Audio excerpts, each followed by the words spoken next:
Everyone, so in this particular video lecture we're going to explore about monopolistic competition. This is chapter 11 from Pendek and Rubenfeld, and this introduces you to the other two forms of markets, monopolistic competition and oligopoly. So we had considered the ideal form initially, that is the perfect competition, and then we went ahead to look at the monopoly, the other extreme of this side, and then these two forms are somewhere in between, monopolistic and oligopoly. Monopolistic, as the word suggests, is like a brother, or I should say a sister, or anybody else. So it's like a brother to monopoly, in the sense that we'll see how.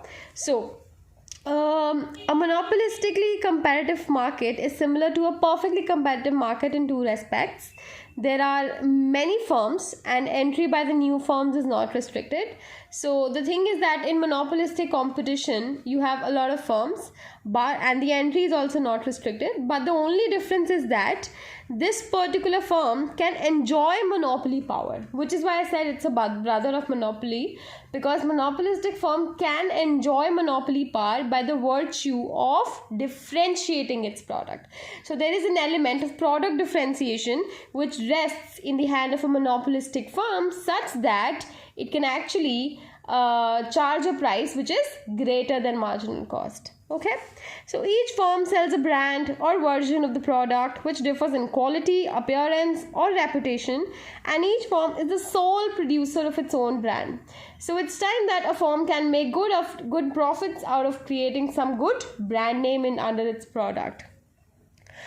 The amount of monopoly power wielded by a firm depends on its success in differentiating its product from those of the other firms, obviously. So the only USP with this monopolistic firm is to differentiate the product, and if it does well, so it might able to capture good revenues. So the more consumers are turned towards that particular good, the more are the profits.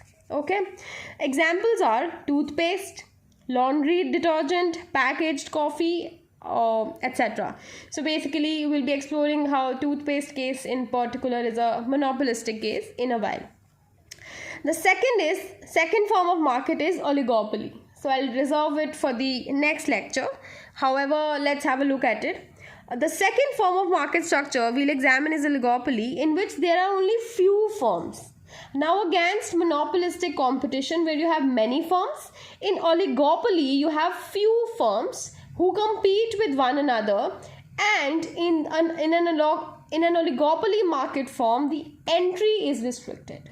So there are some front-end barriers to entering into an oligopolistic market. Therefore, in an oligopoly, the entry is restricted. Now, such a market scenario and such a particular market firm must be with respect to some specialized good. Okay, a good which involves some technicality in production, which involves some rare inputs being used over there. So let's see what are the examples. Examples are automobiles, where however the monopolistic element also steps in, because in automobiles the firm have power to differentiate and therefore charge different prices. But at the same time, not many people are selling automobiles. So there are few big firms who happen to sell automobiles, which is why they fall into the category of oligopoly. And then another example is steel. Now steel is a homogeneous good, right? You can't really differentiate steel. So in that aspect, a homogeneous good or a heterogeneous particular good can both be under the oligopoly market, depending upon the barriers to entry in both of these forms. Since automobiles require good investment, upfront investment is there, and steel also requires good upfront investment, so that happens to be a part of oligopoly. Okay, so oligopoly firms are usually those firms who can actually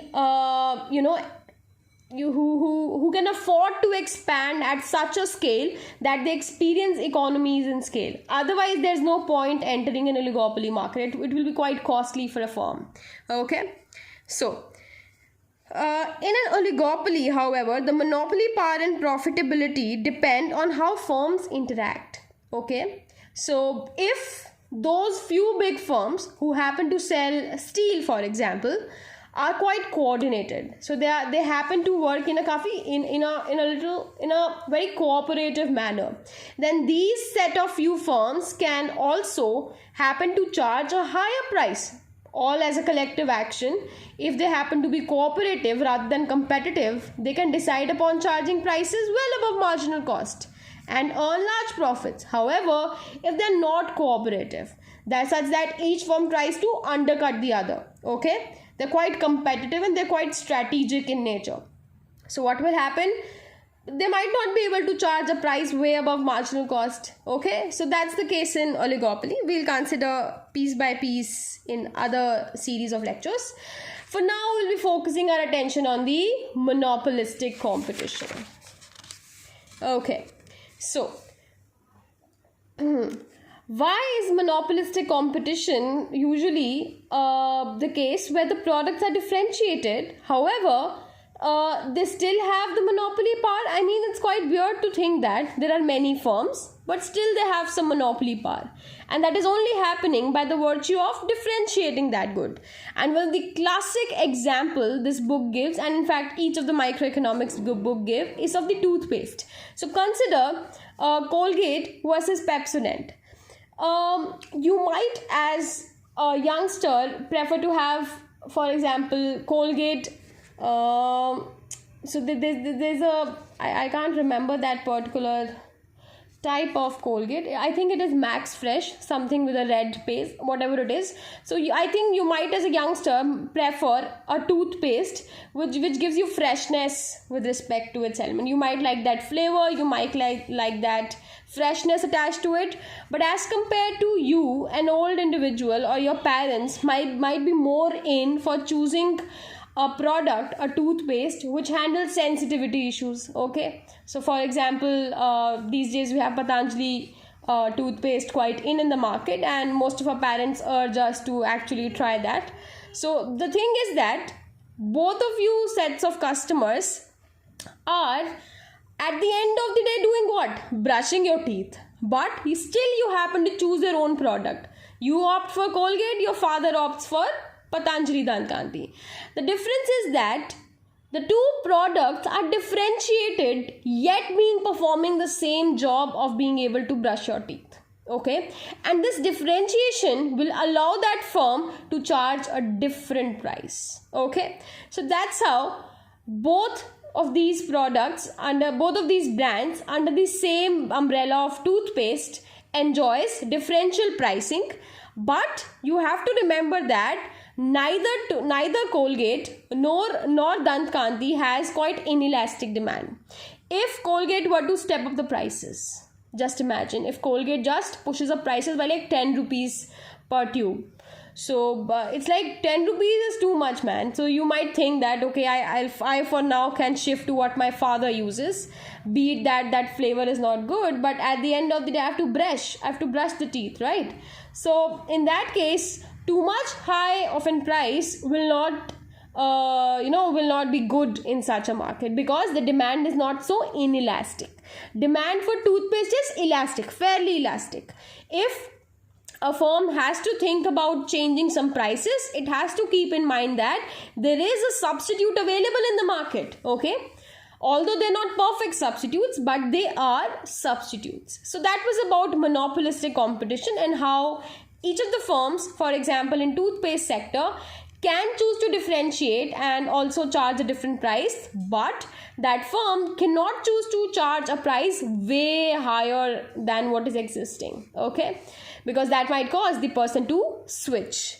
Now, what are the the chief characteristics of monopolistic competition? Number one is that firms compete by selling differentiated products that are highly substitutable for one another but not perfect substitutes. I already taught you this. In other words, the cross price elasticities are large but not infinite. Large cross price elasticity means the percentage change in quantity demanded for a Colgate would be dependent upon price changes of Dant Kanti, the other toothpaste, but not so much dependent. Okay, so this elasticity not going to be infinite but a large number. Second, there is free entry and exit. So it's relatively easy for new firms to enter, introduce their new brands of toothpaste, and they might as well leave if their products become unprofitable. There's no such special investment in this particular market form. Okay, so let's differentiate the equilibrium of a monopolistic market in the short run and in the long run. Okay, so this is the short run scenario and this is the long run scenario. And as you just noticed, that this monopolistic market is actually quite similar to the perfectly competitive market, in the sense that it also has many firms and selling the same good, but the only difference comes is that they enjoy certain monopoly power by the virtue of charging different prices due to differentiated products. Okay, so keeping all of these points in mind, let's proceed. This is the demand curve for this particular monopolistic firm, and it's also downward sloping, because downward sloping means its demand. So the price charged by this firm is a function of quantity demanded. So that means it is actually offering a distinctive good in the market. The good is distinct. Whenever you have a downward sloping demand curve in the market, any firm faces such a demand curve, that means that firm has some monopoly power. Only because it has some monopoly power will it face a downward sloping demand curve, such that to sell more it needs to reduce the price. Corresponding marginal revenue curve is here. Your average cost and marginal cost curves are as usual. So that's your short run scenario. I'll come on to the long run after we have explored the short run scenario. Now, to maximize profit, what is the profit maximizing condition? MR equals to MC. That is this point. And this point leads me to a price of PSR, that is price in short run, and QSR, that is quantity in short run. And you can clearly see this price is way above marginal cost. That means the firm does enjoy monopoly power. And also, since this price is above the average cost, the firm is making good economic profits. If you remember, the economic profits is the difference between price and average cost, because this big rectangle is price times quantity, that is total revenue, and this small rectangle is average cost times quantity, that is total cost. So total revenue less total cost becomes your profits. So I've drawn a smiley over here to indicate that this firm is quite happy. So it's making good profits, and the people are enjoying the brand name or the product, and it does well. But that won't be the always scenario. It can happen in the short run, but when in the short run other firms look up to this firm and say that, oh my god, it's making so many good profits, let me also step in, let me introduce my product. What will happen? That is going to happen only over the long run. So in the short run, when new firms try to look at this market form and say that economic profits are quite good, and if I might enter, it might also accrue to me. So by making such a decision, when so many firms enter, what will happen? Let's see. Because a lot of firms are going to enter, the demand for this particular firm's product will reduce, because now there are many firms selling the same product. Okay, so what will happen in the long run? This demand curve will shift down, and so will the marginal revenue curve. And this has happened because the other firms have entered into the market. Okay, so this firm in short run now will come into the long run, such that demand curve is shifted lower. When demand curve is shifted downwards, it will be such that it will be just tangent to the average cost curve. So this demand curve is not going to go below the average cost curve. It will be just at a point at which it will be tangent to the average cost curve.